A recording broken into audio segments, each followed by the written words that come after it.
And now we are back to the wonderful world of the International Phonetic Alphabet.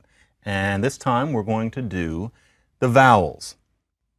The vowels are interesting. I remember when I was really little, I read kind of early, and I remember when the other kids were being taught to read from the ground up in class, I was watching them learn to read with a kind of an anthropological fascination. I was interested to see how one learned to do this because I didn't remember learning how to do it. And I remember coming home one day, it was probably in it's 1970, and telling Mom, well, you know what they were teaching us in class today? Well, there are long vowels and short vowels. And so there's A, and if you pronounce it A, then it's long. And if you pronounce it A, then it's short. Isn't that neat, Mom? And I thought that was this interesting way of looking at it. And it's funny, as time went by, I realized that that really didn't seem to describe how vowels actually work. Now, I couldn't have put it in so many words, but I realized that when you're reading, this business of there being a long one and a short one didn't seem to quite work. And I asked my mother at some point, not when I was 5, somewhat older than that. I remember saying, why aren't there enough vowels? And what I meant was, why aren't there enough, vocalic letters? And I don't remember what Mom said. It was something like life is hard or something like that. But I was not given a coherent answer because, who knows? Unless you happen to be a linguist, in which case you have a way of dealing with this. And so we want to look at the vowels, and the way that vowels are represented in our alphabet with just those 5 little symbols is vastly inadequate. It just won't do because we have many more vowel sounds than that. And so let's see how vowels work in the International Phonetic Alphabet. Now, there are these 5 basic ones, especially if you've had Spanish or Italian, and even just by looking at what we write, you can have a sense that there is A, E, I, O, U. We say A, E, I, O, and U. And especially if you go to many other languages, then you've got this sort of basic set of 5. A, E, I, O, U. Now those are there, but let's get away from that order, A, E, I, O, U, which has no meaning at all in terms of what these vowels actually are in our mouths. And let's actually pronounce them. Let's start with what we think of as I, and let's use this sort of basic pronunciation, E. So you're pronouncing it, and you've got this E up there. Now notice that it's high, E, you have your tongue tensed up, and it's in the front, E, that's where the action is. It's a high front sound. Now, let's do U, and let's go oo. So you go oo, so E, oo. Notice that you pull back to say oo. So E's in the front, oo's in the back. And so there's a difference between them. Now, oo is just as high. You still have this sort of pushing upward.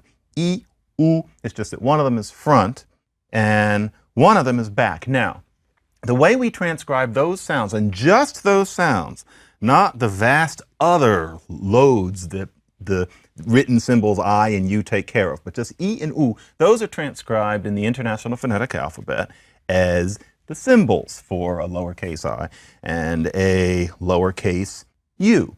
And so that's how that works, and we can kind of look at this right here. Now, in the same way, it's just like with the consonants, these things tend to pattern. You can make the quote-unquote E sound, as in the letter E. The basic one would be E. For example, if we were speaking Spanish or something like that, you can go E, and then you can pull back and go O. They're in the same place. So E is lower than E. E's up high, E is kind of here, lower. And then O is what happens when you pull back. O is still below U. And so there's a relationship between these two things. And so we place E and O below the E and the U sound, respectively. Now, A is even below O. And so you can go U, you can go O, and then A. There's something that you're doing even more than you were doing when you did O, and even more than you were doing when you did U. And that means that A is in the back here as well. But we're going to stick it below the O. So you can look at that now and you see where those basic kind of vanilla vowels fit. You have E, U up on the top, E, O in the middle, and then you've got A, and that one is down in the back. Now, this is the representation of those vowels in terms of the IPA and in terms of where they are. And now we can put the vowels where they are. And so the E is high in front and the U is high and back and so on. That's where they are. Now, there are many languages that have only those 5 vowels or something very close. There's some languages that have even fewer. And then there are many, many languages that have many more vowels than that. But as you can see, English is a language where a, e, I, o, u, in whatever order you put them in, does not represent the vowels that we use. Like, listen to me talking right now. There's something going on way beyond I, U, E, O, A. And that's because we have many more vowel sounds. Now, something like the I, U, E, O, A is closer to the way, for example, Italian works. Italian's got some more too. But still, if you have a language that depends to a much larger degree on those vowels than English, then you have something quite different. If you think about it, a language where the vowels are I, U, E, O, A, it sounds like somebody, conducting a gondola in Venice in tight pants, singing in a high tenor voice. That sounds like a very kind of tight language. And the reason for that is because what I have given you in terms of the top 4 of these sounds is what's called tense vowels. They are pronounced in a tense way. Compared to what, you think? Well, what compared to what is that there are a series of lax vowels. And those are the ones that make this something like the English language. And so, for example, if you think about it, you look at the word hit. Well, there's an I in it, but it's not pronounced heat. It would be in a certain kind of foreign accent. But in our language, that would be a whole different word, and it's pronounced hit. Well, that's actually a sound, and we have to have a way of getting it down. And we do. And so there is an IPA symbol for I, which is different from the one for E. Now, I is what's called a lax vowel. It's also pronounced somewhat less frontally than E. So you've got E way up there, I. You can feel it. It's a little further back. So this is the way that we represent I. And so here we have a high front but lax vowel, I. And so we put it there. Now in the same way, let's go down to E here. Now there's another sound that E represents in the English language, and that is E. So we don't talk about going to bed, we talk about going to bed. Well, there's a difference between E and E. And as you can see, if you actually roll these sounds around in your mouth, E is laxer than E. E is tense compared to E.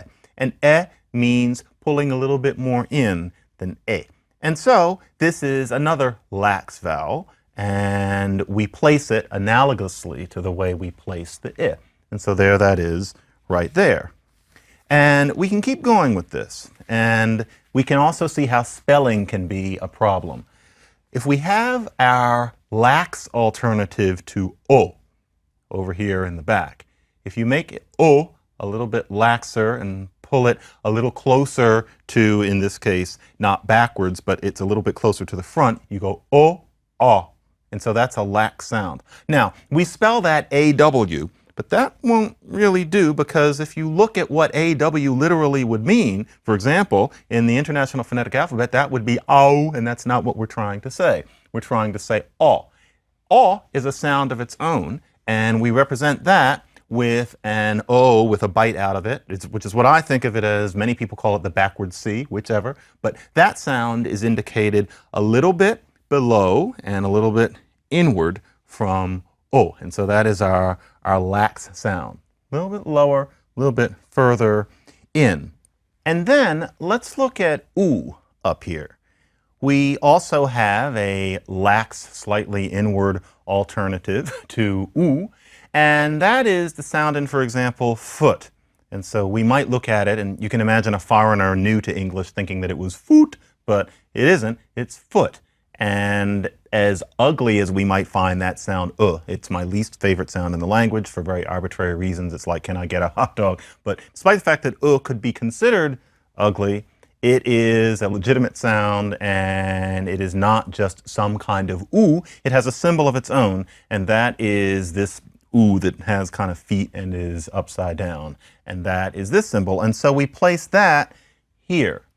So at this point, we're getting to what English actually is. But if you notice at this point, there's a hole in the system. There is this slot down here on the bottom in the front where you would expect something to be, and mysteriously there isn't. Now, these grids of sounds and languages are rarely perfect, but this particular hole is still something that kind of leaps out. And you think that especially with everything so lovely so far, there must be something. So you can almost come up with it yourself. Let's say that you've got this low back sound, and it's ah. Now let's say you're going to pull it forward. Ah. Now, that sounds funny, but then again, think about it. Ah, ah. That's like the English sound extraordinaire.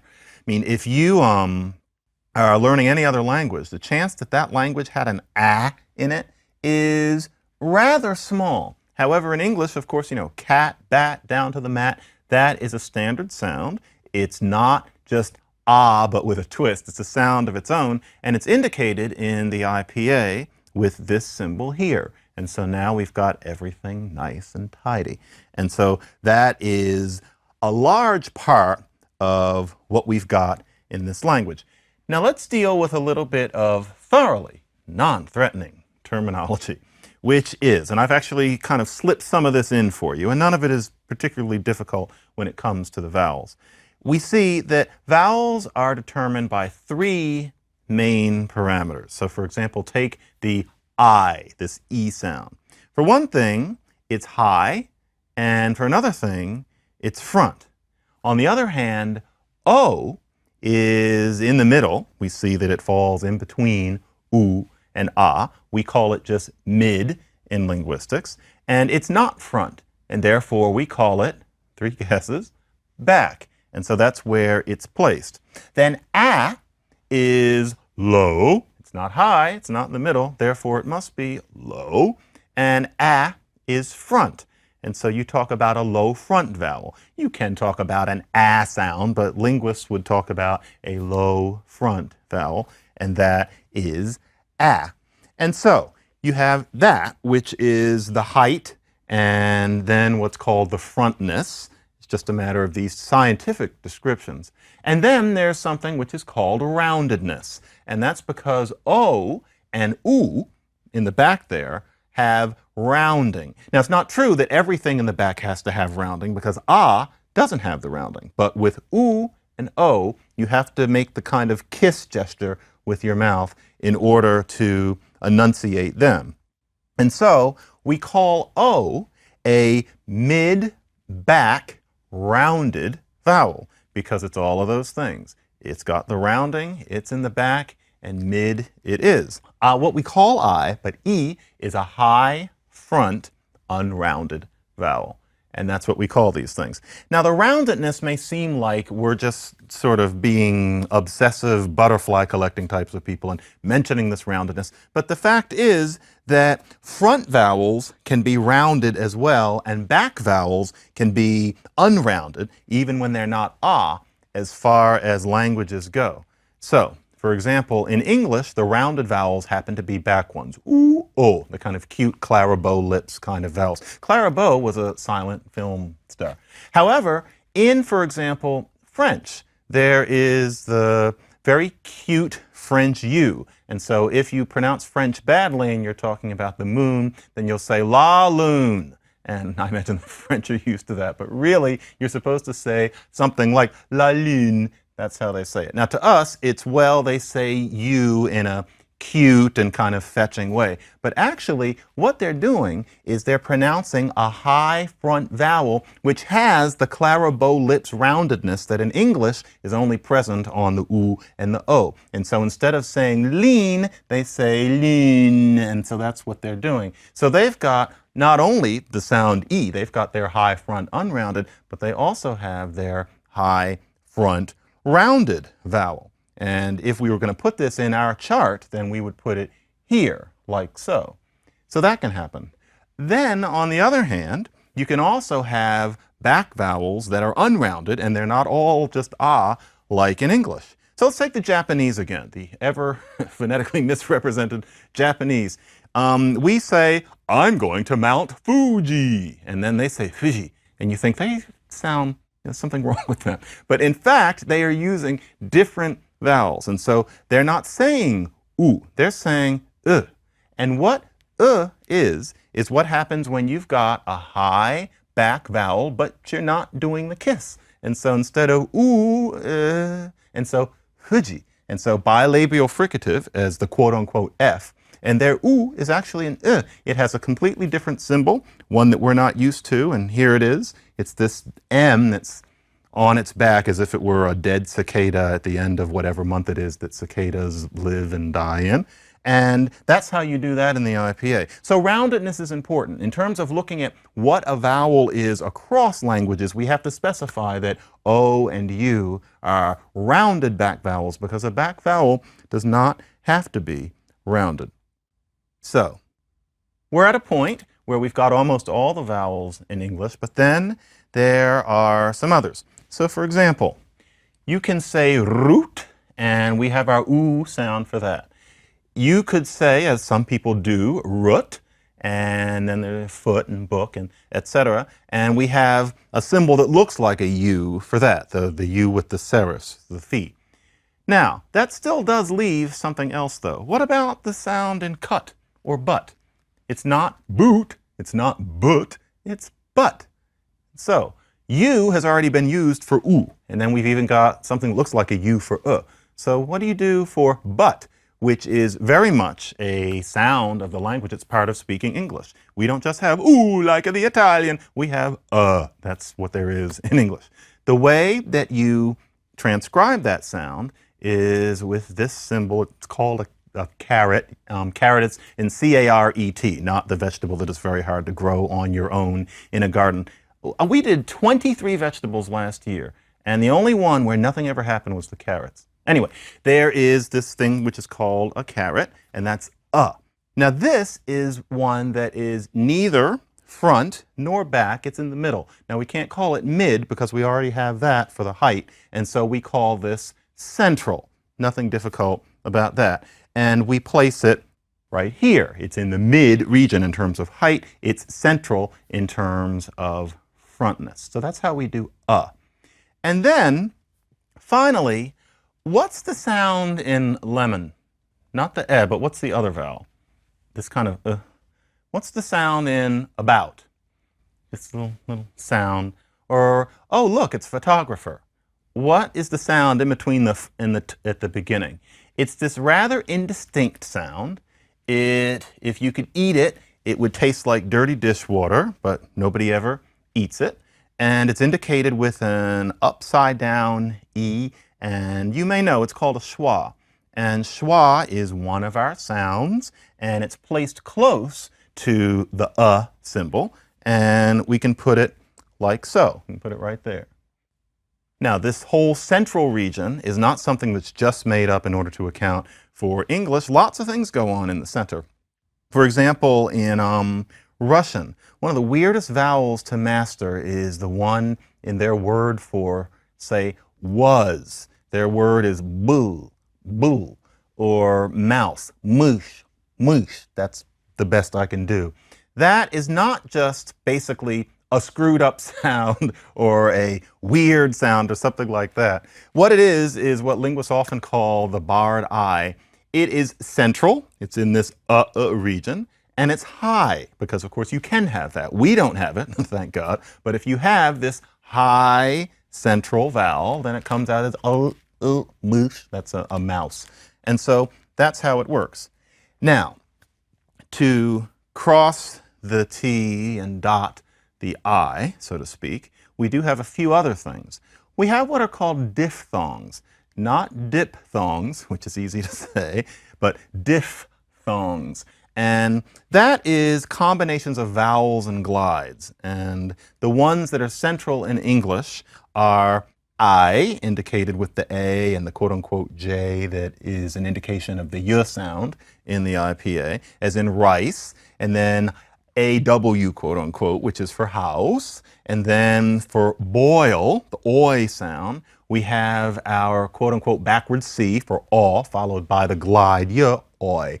And so this is where those fit into the chart. That's how English vowels work. So what this is, and now you've got pretty much the whole set. What you've got, what this is how linguists spell, so to speak. And we pride ourselves on spelling close to the way language is actually produced, the way we actually produce sounds. This is how linguists spell. And as a matter of fact, when you are able to conceive of the vowels in this way, when it is spontaneous to you to imagine the vowels actually in the mouth or in these relationships to each other with the highness and the frontness and the centrality and the mid and the backness and the rounding, then something about English spelling makes a lot more sense. And so, for example, in English, there are these huge gulfs between spelling and the way we pronounce things. And it's easy to just think, well, good Lord, it just, it's no fair, and that's just a quirk of dealing with English written down. But there is system to it. It's not just a series of complete accidents. And so, for example, take a look at the word feed and look at the way it's spelled. Now, as literate English speakers, we immediately know that it's pronounced feed. But then it looks like it should be possibly pronounced fade. What are the E's doing there? And in fact, that is the way that it used to be pronounced. That was a long E, and that's why there are two of them. And the idea at the time was to make the spelling at least approximate the way people spoke, i.e. what any sensible people would do. It's what you would expect. But unfortunately, that was a very, very long time ago. And after a while, there was something which is called the Great Vowel Shift. It happened mostly in the 1400s. And what happened in the Great Vowel Shift was that, for example, fade raised.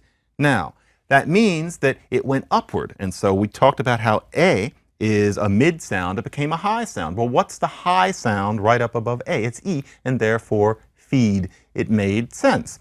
Now, things pattern. And so let's think about the word food. Now, if you've got those two O's, shouldn't it be food? Well, it was food.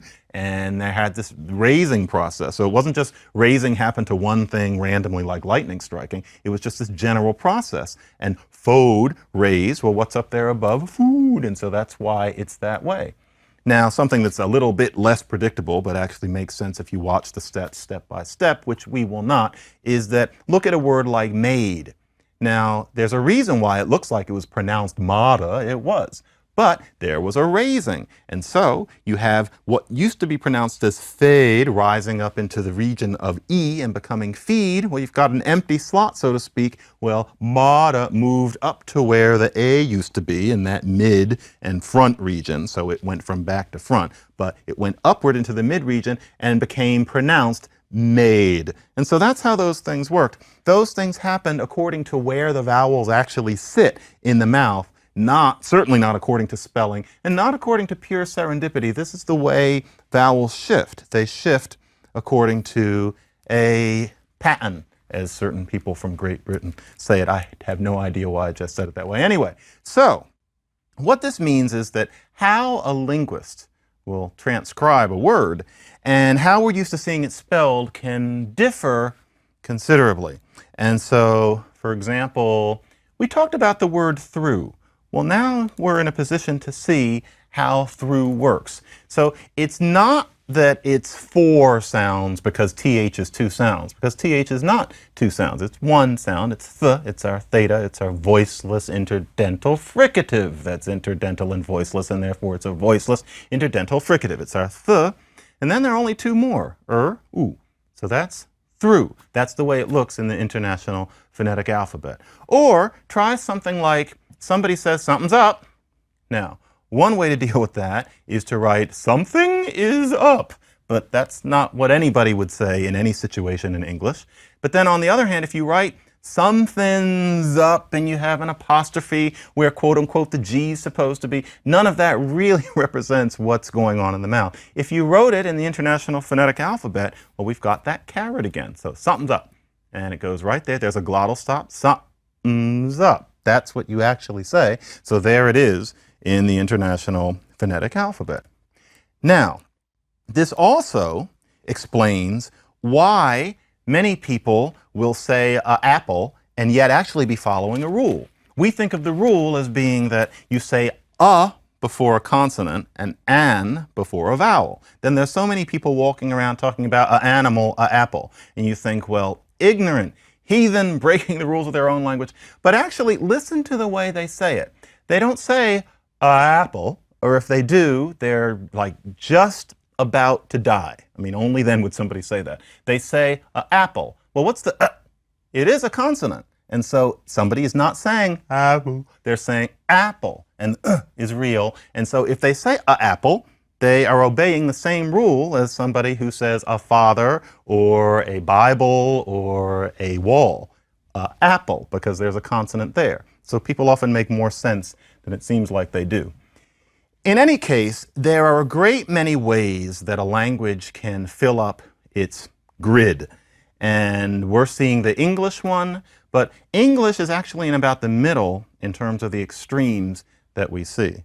And so, for example, take a look at the English grid in terms of the things that in English are basic in terms of the places of articulation, and so bilabial and alveolar and velar, etc. And then manners of articulation. Is it a stop? Is it a fricative? Is it a nasal? And just looking at what space can be from the English perspective. Now here's a language called Rotokas. It's spoken in Melanesia, very small community. Rotokas is notorious among linguists for just having startlingly few sounds, and this would include consonants. Here are Rotokas's consonants. There they are. You've got a little of this, a little of that, very little, and nothing else.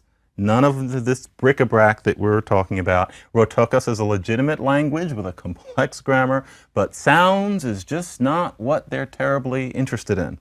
That is also true of the Polynesian languages. Hawaiian has unusually few sounds, not this few, but Hawaiian, Samoan. These are languages where the proliferation of sounds that we see in a language like English just hasn't happened. It's interesting.